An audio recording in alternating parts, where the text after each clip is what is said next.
जय सिया राम। जब भरत जी समाज सहित भरद्वाज जी के आश्रम प्रयागराज में पहुँचे तो उनका आव भगत स्वागत किस प्रकार हुआ आप सुने।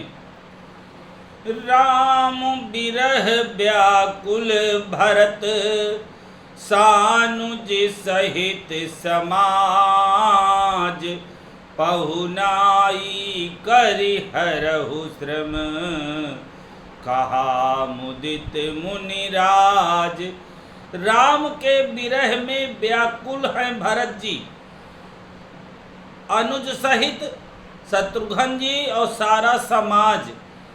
तो भरद्वाज जी ने अपनी सिद्धियों को रिद्धियों को कहा कि उनका स्वागत करो, पहुनाई करो और हरहु श्रम, उनकी थकावट भी दूर करो। कहा मुदित मुनिराज। रिद्धि सिद्धि सिर धरी मुनि बरबानी बड़ भागिनिया पुहि अनुमानी।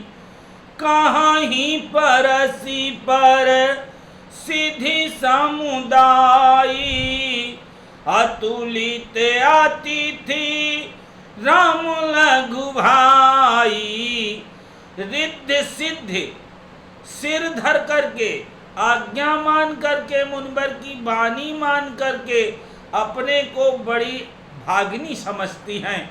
आपो ही अनुमानी, और कहाँ ही परस्पर आपस में बात कर रही हैं रिद्धि सिद्धियाँ। अतुलित अतिथि, ऐसा अतिथि आज आया है जो भगवान राम के छोटे भाई भरत जी हैं। मुनि पद बंदी करिए सोयाजू होए सुखे सब राजी समाजू। अस कही रचेऊ रुचिर गृह नाना जेहि बिलो की बिल खाही बिमाना। मुनि के भरद्वाज जी के चरणों की वंदना करके रिद्धि सिद्धियां को बड़ी प्रसन्नता हुई। होय सुखी सब राज समाजू, ऐसा कार्य करना चाहिए जो राज समाज दुखी है वो प्रसन्न हो जाए। अस कही रचेहु रुचिर ग्रह नाना, सुंदर सुंदर अनेकों घर रिद्धियां सिद्धियों ने बनाया प्रयागराज में। जहि बिलोक बिल खाहि विमाना, यानी विमान से भी सुंदर घर बनाया रिद्धियों सिद्धियों ने। और वहाँ जब घर बन गया तो किस प्रकार के भोग और आनंद की अनुभूति होने लगी।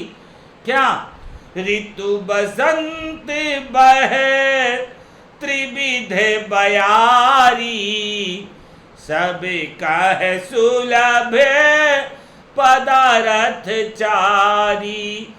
स्रक चंदन बन तातिक भोगा देखी हरस बिस मैं सब लोगा। और उन घरों में सुंदर बसंत ऋतु की सुंदर सुहावनी हवा चलने लगी और सबको सब प्रकार से हर चीज सुलभ हो गया। क्योंकि शक्र चंदन, चंदन सुगंध, स्त्री भोग, यानी सारी चीजें स्त्रियां तक देखी हर्ष, सब लोग हर्ष और विषाद में विस्मय में पड़ गए कि ये कौन सी व्यवस्था किसने किया। भरद्वाज जी ने किया? नहीं, उनकी रिद्धियों सिद्धियों ने किया। तो भरत जी के मन में क्या हुआ, इन रिद्धियों सिद्धियों के द्वारा किए हुए उपकार को देख करके भरत ने सोचा, संपत्ति चकई भरत चकै मुनियाय से खिलवार तेहि निसि आश्रम पिंजरा राखे भाभिनसार।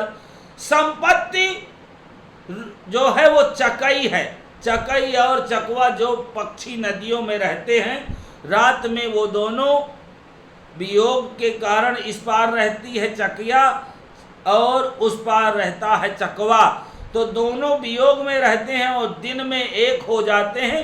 तो भरत जी की जो संपत्ति है, जिस भोग को उन रिद्धियों सिद्धियों ने रखा, वह भोग चकई के समान है और भरत जी चक्र के समान है, चकवा के समान है।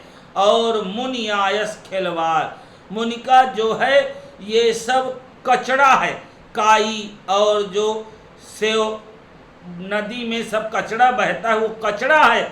तहिनी से आश्रम पिंजरा, और भरत जी का लिए ये आश्रम पिंजरे के समान रात बीता, राखे बा भिनसार।